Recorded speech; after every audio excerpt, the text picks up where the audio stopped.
In this video, we are going to talk about the general guideline to overall well-being. Before going in depth, we should understand that healthy eating is not about strict dietary limitations, staying unrealistically thin, or depriving yourself of the food you love. Rather, it's about feeling awesome, improving your health, stabilizing your mood, and having more energy. Do you ever feel overwhelmed by all of the conflicting diet and nutrition advice out there? Well, you're not alone. It seems that for every expert who tells you a certain food is good for you, you'll find another saying exactly the opposite.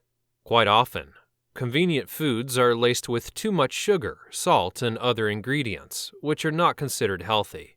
These ingredients can often be hidden, so it's important, as a part of your education, to learn to read food labels while at the grocery.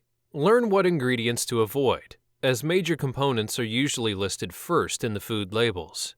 Being educated on what is contained within various types of food will help you weed out much of the unhealthy food you may otherwise end up eating. Permanently improving your eating habits requires a thoughtful approach in which you reflect, replace, and reinforce. By following these simple approaches, you can cut through the confusion and learn how to create a varied, healthy, and tasty diet that's good for your mind and your body. Reflect on all of your specific eating habits, both good and bad, and your common triggers for unhealthy eating. Replace your unhealthy eating habits with healthier ones. Reinforce your new, healthier eating habits. You should create a list of your eating habits.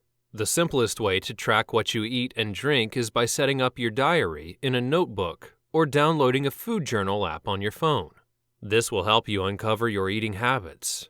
Keep track of everything that goes into your mouth, including all snacks, drinks, meals, and even nibbles of food that you eat while you cook. Don't forget to track your total water intake as well. Tracking how much water you drink will give you insight into whether or not you need to consume more water to help you stay hydrated. After you've kept your journal for a few days, star or highlight areas where you may think you can make changes. For example, you might notice that you don't drink enough water, or you typically skip breakfast. These are great areas where you can make healthy changes. Highlight the habits. Highlight the habits on your list that may be leading you to overeat. Common eating habits that can lead to weight gain are: you eat when you're not hungry, you ignore nutrition advice, you're always cleaning your plate, you eat too fast, you are always eating dessert, going wild on the weekends, you hang out with unhealthy pals, you habitually use food as therapy, you skip meals or perhaps just breakfast. Awareness is always the first step to change, so make sure you've identified all of the triggers that cause you to engage in those habits. Identify a few that you'd like to work on improving first. Habitual behaviors are driven by cravings for rewards or avoidance of negative consequences. Don't forget to pat yourself on the back for the things you're doing right. It's important to celebrate, which is just as true in life as it is with habits. We want to continue to do things that make us feel good. And because an action needs to be repeated for it to become a habit, it's especially important that you reward yourself each time that you practice your new habit. For example, if you've chosen to have salad instead of a burger as your dinner, celebrate your progress with a reward. It's time to celebrate. Always remember to reward yourself as you make simple changes that in the end will result in achieving your overall goal. Create a list of cues by reviewing your food diary to become more aware of when and where you're triggered to eat for reasons other than hunger. Note how you're typically feeling at those times. Often, a particular emotional state or an environmental cue is what encourages eating for non-hunger reasons. The common triggers for eating when you're not hungry include suffering from the clean plate syndrome, the clock says so, before or after a stressful meeting or a situation at work, sitting at home while watching television, opening up the cabinet and seeing your favorite snack, coming home after work and having no idea what's for dinner. You can't say no to food pushers. And feeling bored or tired and thinking that food might offer a pick-me-up. Now let's talk about a 4-step eating habit hack. Number 1. Mark the cues on your list that you encounter on a daily basis or a weekly basis. 2. Now ask yourself these questions for each cue you've marked. 3. Replace unhealthy eating habits with new, healthier ones. 4. Finally, reinforce your new eating habits. Mark the cues on your list that you encountered on a daily or weekly basis. For example, attending a birthday party may be a trigger for you to have a cheat day to overeat, so simply have that piece of cake that doesn't fit into your daily food intake goals. Thus, you may want to attend as many birthday parties as possible as a cue for you to overeat. Some cues may be absurd, as not going to the gym as a cue to binge. But don't fret upon it. Simply mark them down for now. Now ask yourself these questions for each cue that you've marked. Obviously, your answer will be no, and you felt like a pig after you binge.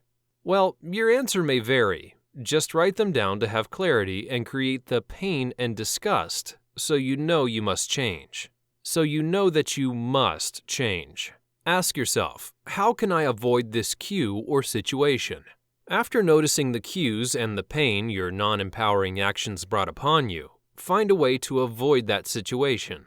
This option works best for cues that don't involve another party. For example, you choose a different route to work instead of your usual route to avoid that McDonald's along the way. Or you drink lots of water when you realize that you're in binge mode. Or change your work desk that was once facing the vending machine or the coffee machine.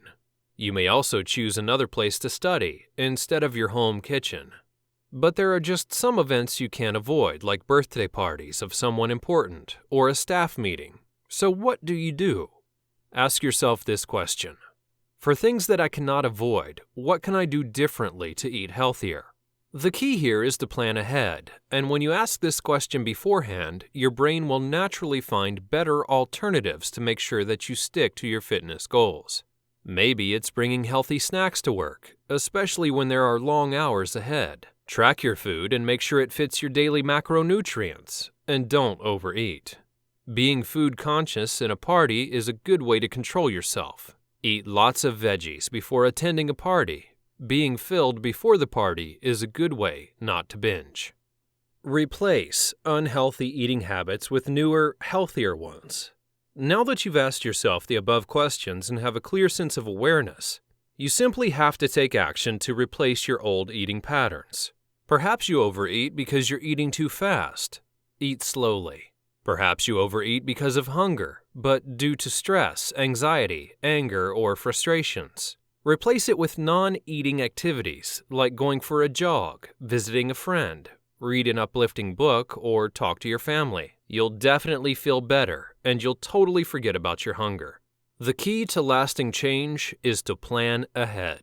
So write down your daily, weekly, and monthly fitness goals, what your food choices are, your body weight goals, and stick to it.